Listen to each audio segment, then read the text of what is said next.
Welcome to the deep dive. Today we're plugging into some really fascinating new research. It tackles a big bottleneck in training large AI models. Yeah, specifically for a type of model that maybe hasn't gotten as much headline attention lately, recurrent neural networks, or RNNs. Exactly. So we're doing a deep dive into this paper that asks, can we finally scale these RNNs up, like to the size of today's giant model? And potentially unlock some major efficiencies along the way. Our source material for this is notes and excerpts from a pretty recent paper. It's by Francois Chaubard and Mykel J. Kochenderfer from Stanford. Right, the title is Scaling Recurrent Neural Networks to a Billion Parameters with Zero-Order Optimization. Says it all, really. It does. So our mission today is, first, understand the problem they were trying to crack. What made scaling RNNs so hard? Then we'll unpack the technical solution they came up with, and this is where I think the real academic innovation shines. It's quite clever. Okay, and then finally, look at the results. What does this actually mean for, the future of large AI models? Let's do it. So, starting with the problem, the current AI landscape, especially for language, is dominated by transformers, right? Oh yeah, GPT-3, Llama, all those big names, they're all transformer-based. And they work incredibly well, let's be clear. No doubt. But they have this significant challenge, especially when you're running them doing inference on really long sequences. Right, the self-attention mechanism, it needs to look back at, potentially all the previous tokens in the sequence. And that's computationally expensive. Standard attention compute scales, quadratically with context length, OC squared. Yeah, and even the faster versions, linear attention, it's still OC compute. But the memory, the VRAM, that's often the real killer. Exactly. That GPU memory can be OC or even OC squared, depending on how it's implemented, and that just explodes for long context. The paper gives a pretty stark example, doesn't it? It really does. A billion parameter transformer, even using linear attention for a long sequence, could need hundreds of terabytes of VRAM just for the activations during inference. Hundreds of terabytes, like 402 terabytes. Yeah, needing potentially like 5,000 high-end H100 GPUs just for inference. That's mind-boggling, just completely impractical for many applications. And this is where RNNs theoretically have this advantage, right? Especially at inference time. They absolutely do. It's fundamental to how they work. RNNs process sequences step by step. They compress the past information into a fixed size memory, a hidden state. So they don't need to explicitly store or look back at all the previous tokens. Exactly. So their inference compute cost is constant, O(1), relative to sequence length. And the memory is also constant, O(x), based on the largest activation size, not the sequence length. Okay, so how does that compare in the paper's example?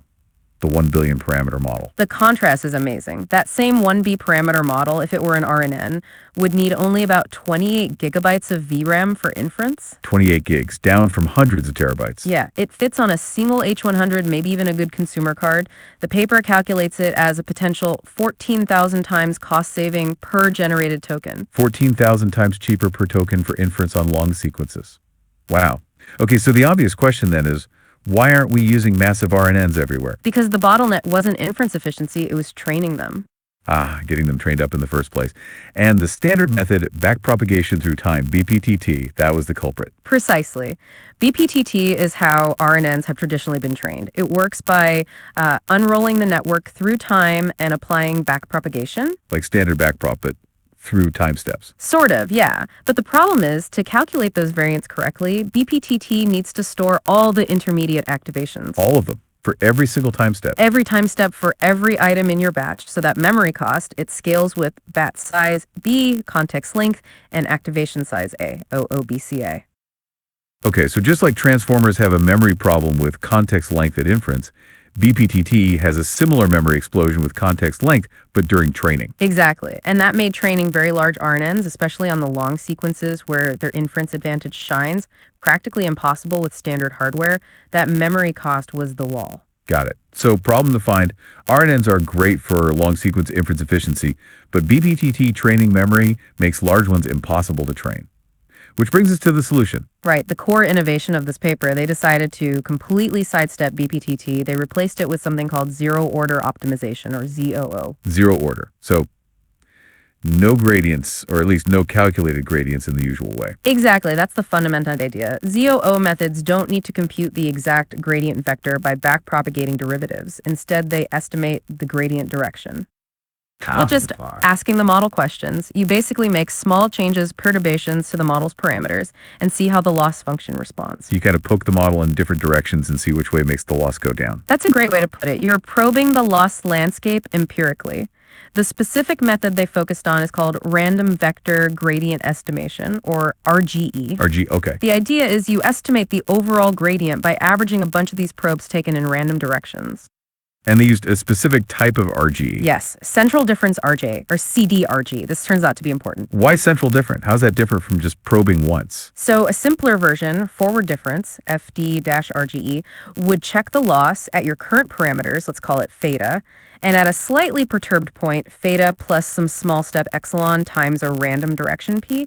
The gradient estimate is like L theta plus ep, L theta e. Okay, makes sense. But CD-RGE is more symmetrical. It checks the loss at theta plus epsilon and also at theta minus epsilon. Then it uses the difference between those 2 points divided by 2 epsilon. Ah, so you're measuring the slope across the current point, not just from it. Exactly. Now, CD-RGE needs 2 loss evaluations per random direction, whereas FD-RGE only needs 1 if you reuse the original loss L theta. So it seems more expensive per probe. But the academic insight here is that the math works out nicely. Because of the symmetry, the second-order error terms in the approximation cancel out. This means CD-RGE gives you a gradient estimate with much lower bias. Its error scales like epsilon squared, while FD-RGE's error scales like epsilon. So for the same amount of jiggle, you get a much cleaner estimate of the true gradient direction. Generally, yes. For a fixed budget of loss evaluations, that lower bias often leads to better, more stable convergence in practice. That's a key reason for choosing CD-RGE. Makes sense. And they use specific random directions, Rademacher probes. They did. Rademacher probes are vectors where each component is just +1 or -1, chosen randomly. They have some nice theoretical properties like a constant L2 norm, which helps reduce variance in the gradient estimate, especially in high dimensions like neural nets. So you're always probing the same distance away, just in different directions. Right, on the surface of a hypersphere. Plus, practically, you can store them super efficiently as bit vectors.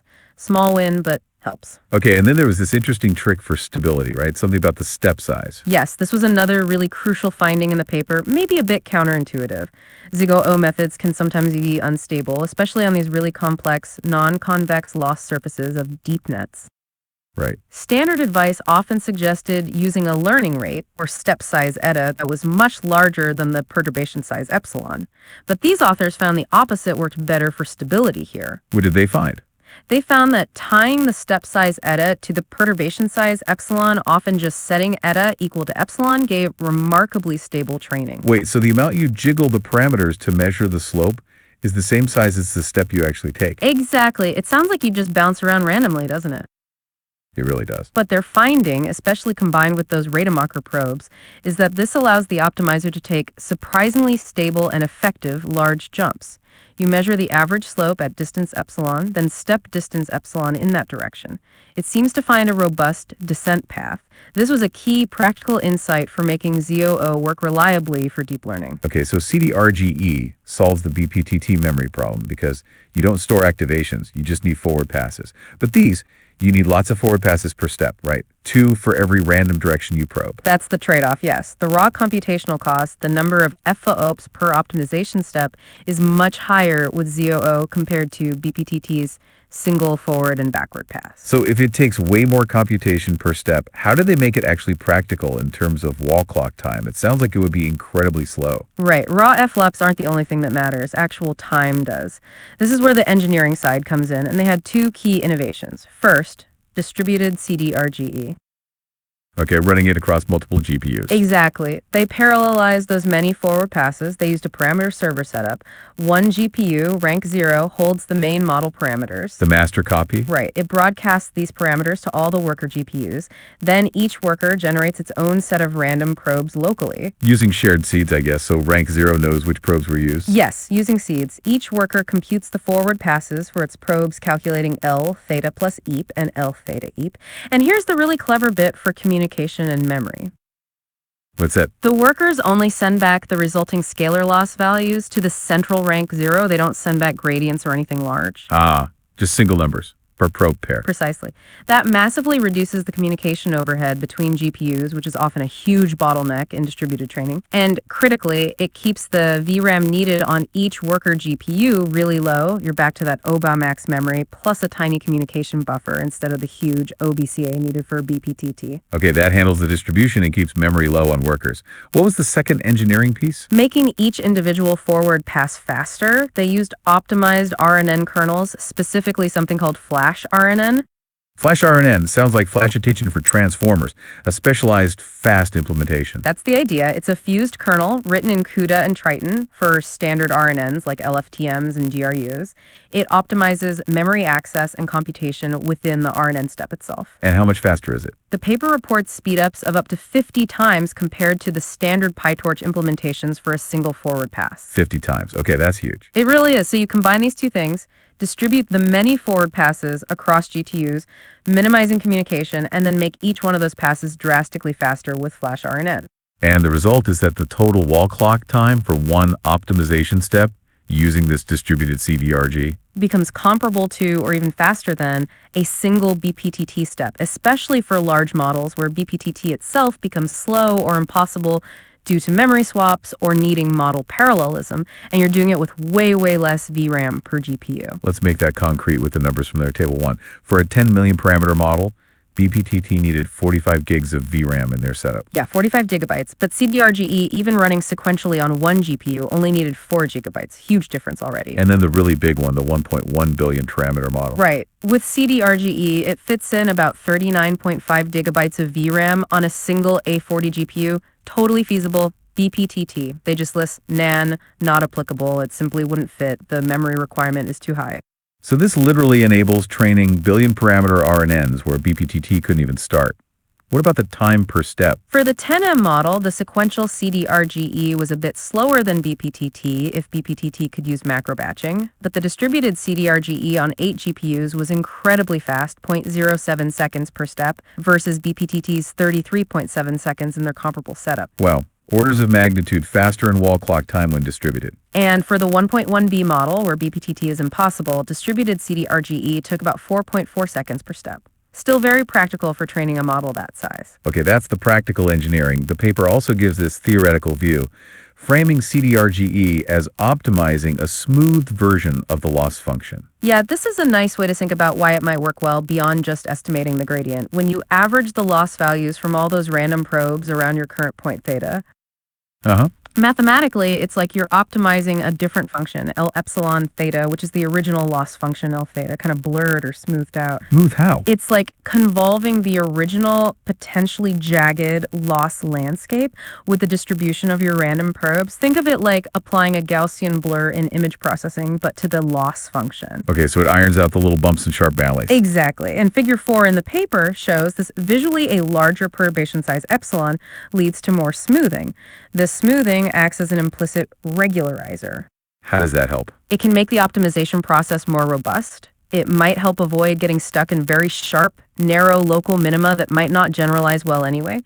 It encourages finding wider, flatter minima, which often correspond to better generalization performance. So the ZOO method itself might be helping generalization just by its nature? Potentially, yes. And figure 5 gives this other visual showing the probes on the surface of that hypersphere and how averaging their loss values gives you a direction pointing towards the lower loss region on that shell. It provides a more robust descent direction than just relying on a single point gradient in a noisy landscape. Okay, fascinating. So we have the COO approach, getting around the memory issue, the clever engineering making it fast, and this theoretical underpinning of smoothing. But does it actually work? What did the experiments show? Right. The proof is in the pudding. They tested it on 3 different types of tasks. First, overfitting. Just seeing if it can minimize the loss really well on one specific batch. Exactly. They used DNCs, a type of RNN known to be tricky to train. And as figure 1 shows, CD-RGE, especially with a decent number of perturbations like 512, was much faster in terms of optimization steps to reach near zero loss compared to BPTT. How much faster? Up to 19 times faster for smaller models, and still about 2 times faster for the largest models BPTT could handle before running out of memory, around 270 M parameters. So it's a very effective optimizer step for step. Okay, so it can find minima efficiently. What about tasks where generalization matters? Second, they looked at transduction tasks. These are sequence-to-sequence problems like copying a sequence, reversing it, calculating a rolling sum. They used LSTMs and DNCs. And the key here is training on one length and testing on longer ones. Correct. Train on shorter sequences, test if it learned the actual rule by applying it to much longer sequences it hadn't seen. Table 2 shows the results. CD-RGE trained models performed as well as, or sometimes even better than, the BPTT models. They generalized well. And interestingly, the paper noted the training loss curves for CD-RGE often looked smoother than BPTTs, which fits that smoothed loss idea we discussed. Okay, good generalization there. What about a more standard complex task? Third, language modeling, training LSTMs on the Pentree Bank dataset to predict the next word. A classic benchmark. Yep. And again, Table 2 and Figure 2 show that CD-RGE models achieved perplexity scores, that's the performance metric, that were comparable to or slightly better than the BPTT trained models. Figure 2 also visually confirms that smoother convergence for CD-RGE compared to BPT. So across the board, optimization speed, generalization on synthetic tasks, and performance on real language data, CD-RGE proved to be a viable and often superior alternative to BPTT, while having that massive memory advantage. That seems to be the clear takeaway from their experiments. Okay, let's step back then. What's the really big picture here? What's the main contribution we should remember from this work? I think the core contribution is demonstrating that you can successfully train billion parameter RNNs. They broke through the BPTT memory wall that stopped this before. And they did it with this novel combination. Right, using zero-order optimization, specifically CD-RGE with its unique stability properties, combined with smart distributed training designed for ZOO and super fast kernels like FlashRNN. It's the whole package working together. The practical benefit seems huge. Orders of magnitude less VRAM needed for training. Which means potentially lower costs using less specialized hardware, making large RNNs feasible again. And this could really change the landscape, right? Maybe RNNs can compete with or complement transformers now, especially where inference on long sequences is critical. It opens up that possibility again, absolutely. And from a research perspective, it's a powerful proof of concept that these gradient-free ZOO methods, which don't even need the model to be perfectly differentiable everywhere, so can actually be scaled up to train large, complex neural networks effectively. That wasn't obvious at all. The smooth loss interpretation also adds a nice theoretical angle. The paper also mentioned the implications for compute and energy usage in AI. Yeah, they position this as a step towards potentially more sustainable AI. If large RNNs can achieve similar performance to transformers, but with significantly lower inference costs, and now trainable at scale. It could lead to models that are just less demanding in terms of compute, memory, and energy. Maybe lower the environmental footprint a bit. That's the hope, enabling different architectures that might be inherently more efficient for certain tasks. This has been a really great deep dive. It's amazing how combining fundamental optimization ideas with some really clever engineering can tackle these long-standing problems. It really shows that there's still room for fundamental innovation in how we train these massive models, not just in the architectures themselves. Definitely. So maybe the provocative thought to leave you, the listener, with is this. We've seen the huge memory and potential cost savings here. We've seen billion parameter RNNs successfully trained. Could this ZOO framework actually trigger a resurgence of RNNs? Could it fundamentally shift the hardware needs and maybe even the accessibility of training the next wave of large AI models? It certainly throws a very interesting and potentially much more efficient option into the mix, something to watch. Absolutely. Well, thank you for joining us for this deep dive into some really cutting-edge AI research.